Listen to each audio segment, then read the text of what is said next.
reason for this is that we're excited to be getting going and starting, for me and for our team, the first day being on the field, start of 2012. It's not the first day that the players have really started working towards in the beginning of this season. Took a week off after the bowl game, and then been in the weight room and in the field running, and had a chance now to be meeting with the coaches. But tomorrow's the first day where we get to start and be on the field with them. I think spring ball, there's every year you've kind of got different objectives, but for us it's certainly implementing new systems offensively, defensively, special teams. It's a chance for players to get to know coaches, coaches to get to know players, and it's also a great time, and this doesn't change no matter what year it is, for each player to get better. And that's what it's about, is developing players. So I think if you were to look at spring practice, the way we've got it approached, the first 5 days, we say there's 15 practices, so the first third of the first 5 days is really teaching. It's implementing our systems, and also you're developing skills and techniques. And when I say getting to know players, the second 5 days of the 15 is really just letting them play. Not a lot of installation, and letting them keep growing. Again, it allows us to find out who guys are and what their strengths are and what their weaknesses are that we can help improve on. And then the last 5, you kind of keep open, to be honest with you. Can we keep going? Which direction do we need to keep going? So looking forward to it. I think this group is a group that wants to be good, and I think I'm excited because I believe there's talent, and it'll be a chance just to get to know each other, and most importantly, to start and go forward to this is our first practice for the 2012 season. You done, Coach, does it take on more importance this year because it's your first spring practice, just to get the guys out there and lace them up and start to play football again? I think, for me, because it's the first one, it's, I'm looking forward to getting through. There's a little bit of anxiety just knowing guys. You want to know everyone's name, and you do, and you're working at it, but there's no more importance. Every year, it's important, and every practice is important. It's an opportunity for each guy to get better. So, I don't want to make, but it's obviously, it's a chance, for us to start something and to begin the relationship and begin the season, begin, what you hope is a long run. But it's not. Spring ball is not about me. It's about us. I get to be a part of it. But it's, each kid's got a window. 5-year window, some 4, right? And for them to be the best player they can be. And we get to go out. I love it because it's the most time we can spend legally. You get to be with a player and a football and a football equipment. It's a great time. What is the most important thing for you to get established, like early? Is it sort of your way of doing things? Is that, get that established for the guys, and the pace you like to practice at and all that stuff? Yeah, I think it's there's that filling out period that they need to know, kind of how we run, how Coach Huber's going to, what individuals like for an offensive lineman, so they can, kids, there's probably some anxiety of what to expect. And I think the best way, we've tried to just explain it, talk to it, this morning, show them this is how the practice is going to lay out. We still got to go through it. So I think that's certainly a component. I think it's important, try to make it look like football. And as soon as you can, you're getting guys in and out of the huddle. And then, running plays and getting them where they stop thinking and that they go out and play. And once they play, then we get an idea of who they are as players. Because I think really for us team-wise, we need to know what this group, can do and what their strengths and weaknesses are. So there's a lot of things going through it, but, I think there's natural uncertainty. Maybe anxiety is too strong, but uncertainty, and that's the only way to get through it is by doing it with the group. I noticed there's some players that are in different positions, yeah, and whatnot. Is that, you don't know these players, was that them coming to you and asking to move, or was that you looking at numbers and just trying to fit guys in? Yeah, I think it was what you said first. There was guys that came to me and said that they wanted to, you know, change positions, and my approach on that was that, you know, didn't know enough to say, hey, you should stay here because, you know, either there's a great fit or you wouldn't be a fit somewhere else. And my personal opinion is if a guy wants to be somewhere else, he's not going to do as well as where he, at that other spot. So to give themselves a chance, they've got to be all in. And some will prove that they made the right move, and I think there's others that'll prove, you know what, at least I can say I tried it, and now there's a piece of my mind, and then I go back in and go. So I think it'll be a, you know, there'll be some flux there. Is that the case with Brandon Eichel? He has to move to receiver? Yeah, Brandon has to move, and there's certainly a guy that you say is a good athlete, good football player, and you have to give him opportunity, and we'll see. And I think if you can just be, you know, they're honest with me, tell them where they want to be, and you can be honest back to them, and we'll get to the, you know, the right spot for them, I believe. In your meetings with the players the last couple of months, what have you learned about these guys as off the field kind of guys this year, senior class?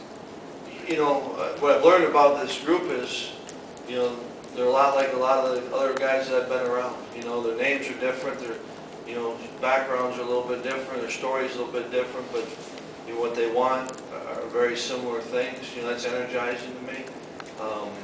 You know, this is not going to be a group of, you know, we're not coming in here and saying that we're going to do it our way and can't wait till we bring in our guys. You know, I asked to come here, was fortunate enough to be here. I knew the guys that were on the roster. I'm excited to be with them. And for that senior group, you know, there's some urgency to this because we need to make this year the best year it can be. And there's a great group in numbers and I think in quality of players that, you know, this is the start football-wise on the field. It's already begun, but this started maximizing this season. And I'm looking forward to being with this group of seniors. Is anybody stepping up as far as being leaders yet? Or yeah, there's guys that have stepped up, and yet I think that, you know, we haven't wanted to put them, yeah, you as a coach, you can kind of help you guys get there, but I think you also just need to we'll get there, and we'll have leaders, and I think there's some natural leaders in that group, and I think even some of the underclassmen. But, you know, it's a work in progress, but that doesn't mean that it's not going to be a positive thing. What do you hope to accomplish with your quarterbacks, you know, for the spring? What's your goal? Getting them acclimated to the system, getting to know them, like you were saying? Yeah, I think getting to know the system, us getting to know them, and them improving as players, really more than anything. And you know, we don't have a game for, you know, fortunately for a while, and it's about improving individually. Certainly, quarterback's no different than anyone else, understanding the system and going out and playing ball again. It's a great time of the year. Do you anticipate at the end of the spring, like between the end of spring and training camp, sitting down then taking a look at everything you've had from the spring and sort of reevaluating maybe what you thought you could do going into the spring is different and sort of tinkering everything to fit what you now will know about your players? Is that how you're kind of viewing this? Yeah, I think you do view it, and I think you kind of do it along with it. It's no different kind of analogy of a game. You know, you're not going to, the most overrated thing is, you know, we're going to wait till halftime to make the halftime adjustments. You know, we're not going to wait till the end of spring to make some adjustments, but we're also, you know, we've done this for a while, you know, and it's been in different places, which I think helps because each place is a little bit unique, and we've got a, you know, group of coaches that have been in a lot of different spots, so that part's nice, and we won't get impatient and scrap it after day one. Oh, we can't, you know. But I think as you get going, you'll get a feel, and you want to make sure that you're maximizing every day. You know, we're not going to stay the last 5 practices and say, well, our plan was this, and so we're going to stay with that plan. If it needs to be adjusted, we'll adjust it accordingly. But you know, we're not splitting the atom here. So it'll be fun. Paul, what are some of the biggest adjustments that the offensive linemen are going to have to make from the scheme they played last year to what you're going to be playing this year? You know, I think it's a really valid question, but I don't know if I can answer because I didn't spend a lot of time watching. Advice I got was when I was coaching in San Diego and was talking with Roman Forrest, who's a 14-year veteran center. And I was asking about the length of an NFL camp and value of preseason. He said, you know, Paul, he says, every now and then, because I still need it. This is my 14th year in the league, and I still need to go over my first step, work on pad level work. My point to that is that if the basics are worthwhile to a 14-year NFL veteran, then that's what, certainly in college you can do that, and that's what we focus on. And so really don't care what, this is what we're going to do as far as we're going to ask our linemen to be run blockers, pass blockers, pull, all that. We're going to ask them to do it. So we're going to teach them, believe in it, believe we can teach them, believe it fits these guys. And so really don't care what they have to go through to get to that point. That's what's fun. And they're linemen. They're like any attention. In those first 5 days when you're teaching and installing, how much do you think of, how much of the playbook would you expect or try to get in? All of it? Or? No, and you hear coaches say we got 76% of the playbook in. That's not real. We're going to teach the basics. We're going to see what they can handle. We're going to push them a little bit further as we all grow, getting out of our comfort zone, and then we'll adjust to it. You know, so we never get into how much. I don't even know. You know, when you get into a season, if you got your whole playbook in. You know, and you just it keeps evolving, and so. I don't think that was on your list of anticipated questions. That's a good one. It should have come up in every one, but Bad prep session. it was. Taco. Coach, any particular thing that you do in spring ball with the players that are still recuperating, like from injuries, like Ray Graham and the other ones? Yeah, you know, right now Ray and Todd Thomas are the two that are, you know, definitely will be out. You know, they get to be with us in everything. You know, and I think, you know, especially Ray, you know, and I'm not saying Todd can't do this, but, you know, an older guy, you know, he can be really valuable, you know, to the younger guys. And there's, you know, Ray and Todd are still learning the system. There's a lot of learning to go on. You know, there's some other guys that'll be limited, but really Ray and Todd are the only two that are, you know for sure they're not going to do any part of spring ball on the field, right?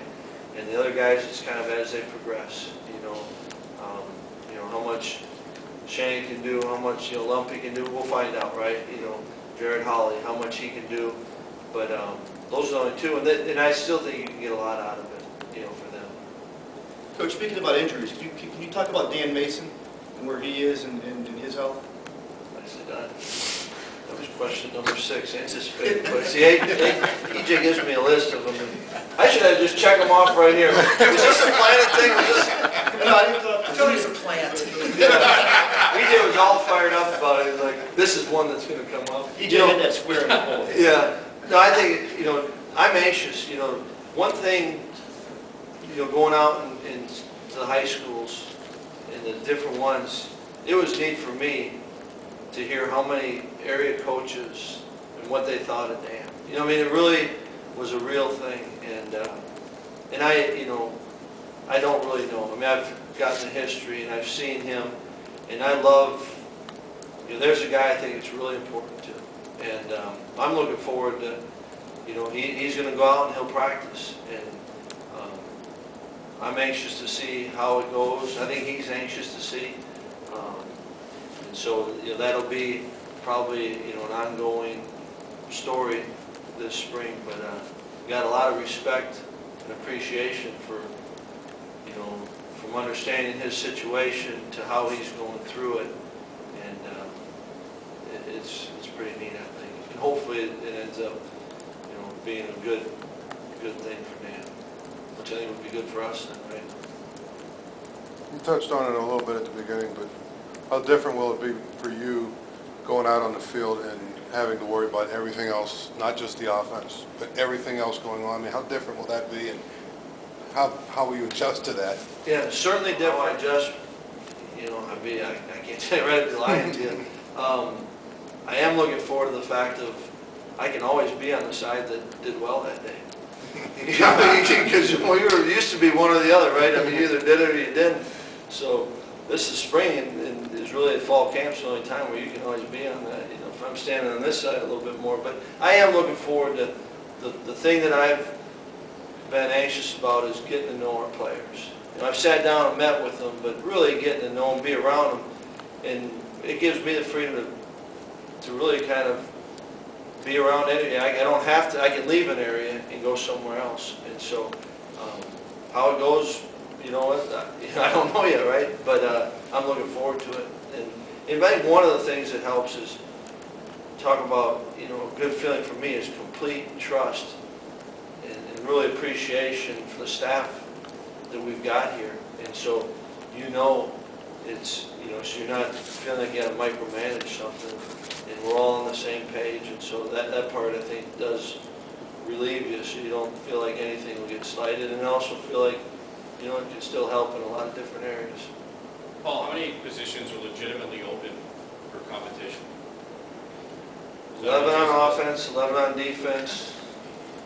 Really everyone, right? I mean, I think there's guys that should be, and we're not going to make it a big announcement, but I think the great thing about sports is, in football, is every game you got to prove yourself. Every year you got to prove yourself.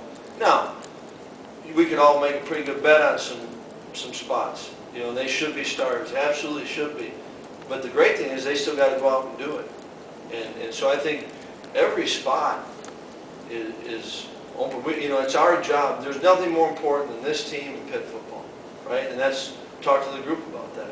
And if you're true to that, then your best 11 players, I shouldn't say that, your best linemen are going to play, your best skill guys will play, your best, you know, defensive backs will play, and so I think they really are all open. I know you haven't watched much film from last season. What have you learned about Tino as a football player and as a person in your meetings with him the last couple months? Well, I certainly have enjoyed it. I think it's important. You know, Tino's no different than the other one. I know it's you know, every interview I've done, Tino is the one asked, but he's no different than us. It's our job. I look forward to getting to know players. And, you know, what I've learned about him, what I know about him is, you know, I like, and I'm going to keep going, and I also don't have to share with everyone, which is awesome, you know, because it's a relationship that we're building. And I'm glad he's here. I'm really glad, and I'm looking forward to working with him. I know Brooks is, I know Joe is, I know a lot of things, so I'm fired up about that.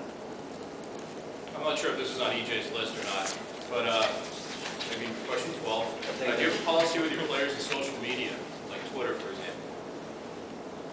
They're working themselves into a policy at times, right?